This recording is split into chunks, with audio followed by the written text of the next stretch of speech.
For your ears only for the week of June 17th and Father's Day, I'm David Alpern. I'm Catherine Herzog. Why do you define the market that broadly? Healthcare.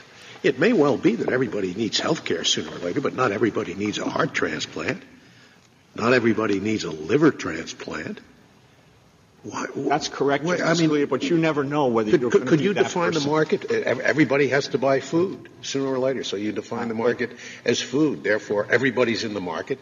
Therefore, you can make people buy broccoli. No, it's quite different. It's quite different. Like the first President Bush before him, Barack Obama may decide to ban broccoli from Air Force One if that line of questioning by Supreme Court Justice Antonin Scalia persuades a court majority to overturn all or key parts of the Obama-backed Affordable Health Care Act, or Obamacare.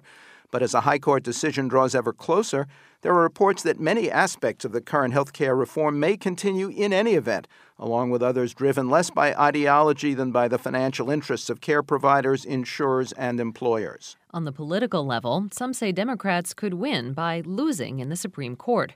Republicans would take the blame for elements of the reform that have proved most popular, such as extending coverage for offspring and those with pre-existing conditions. To continue them without an individual mandate to purchase insurance, the most vulnerable aspect of Obamacare, former Clinton Labor Secretary Robert Reich sees a possible compromise in Congress. It would take private insurers off the hook by allowing all Americans into Medicare or something like it. In essence, the so-called public option that many Obama supporters wanted in the first place. To talk more about how health care reform will continue and cope, whatever the Supreme Court does, we're joined again by Stephen Jacob, editor of the dHealthcare Daily website, an adjunct at the University of North Texas Health Science Center, and author of Healthcare in 2020, where uncertain reform, bad habits, too few doctors, and skyrocketing costs are taking us. He also posts at UnitedStatesOfHealth.com. Welcome back to our program. Thanks so much, David. I'm thrilled to be here. Thank you. You recently covered a healthcare venture capital conference in Dallas at which the Supreme Court was barely mentioned. What were the factors that concerned them more?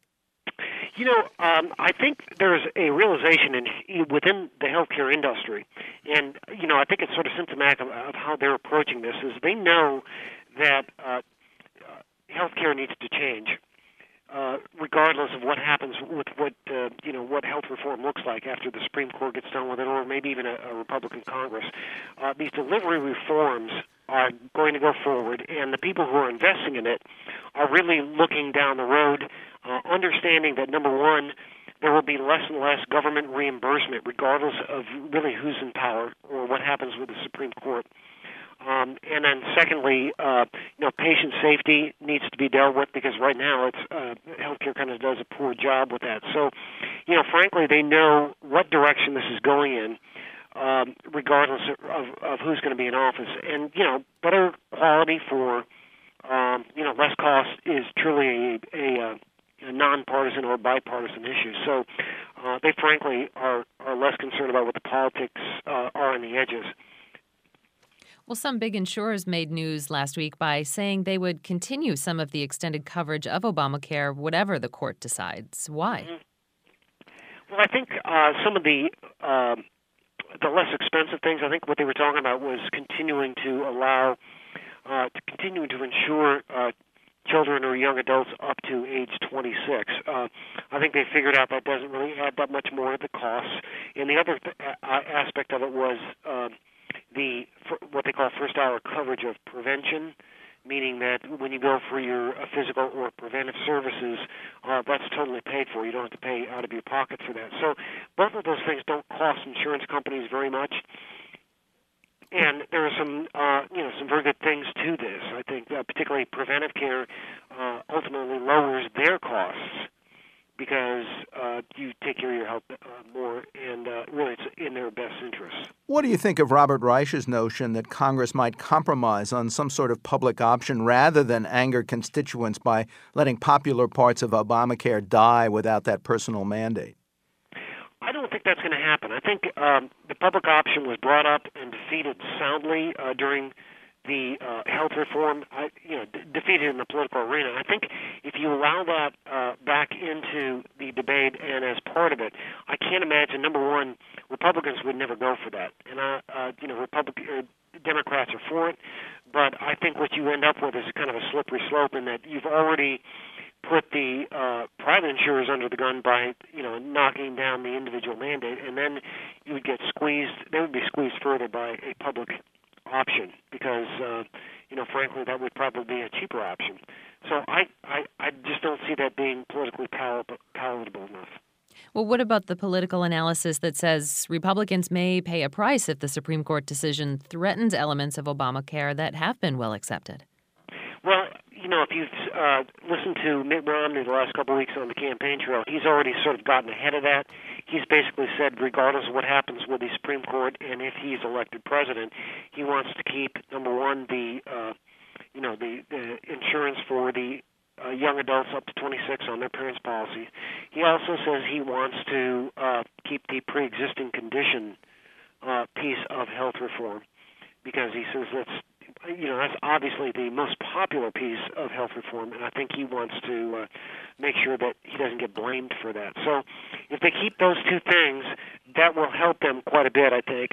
But I don't think that I just don't think that Republicans will pay a huge price for that.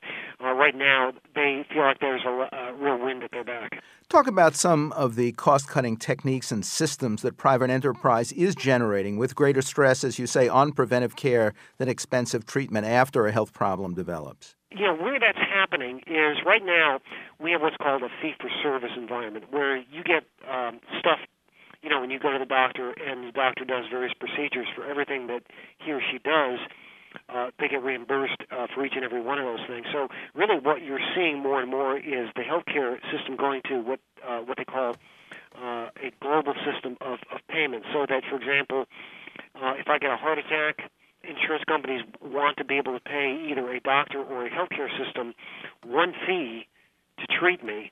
And so then the incentive is not so much to keep doing things to me, and again, a fee for service, the incentive is on doing more and more volume.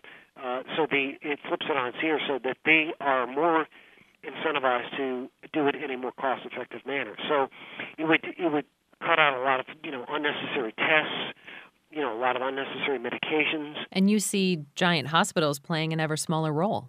Yes, I think going forward, what you're seeing is basically a lot of incentives within healthcare keep people out of hospitals. And hospitals themselves see this too, but what they're trying to do is to get into other pieces of healthcare, keeping people well, buying a lot of doctors so that they can kind of get that piece of the pie too. But frankly, all of the incentives are to keep people out of the hospital right now and a bit more into outpatient clinics because it's a cheaper cost of care.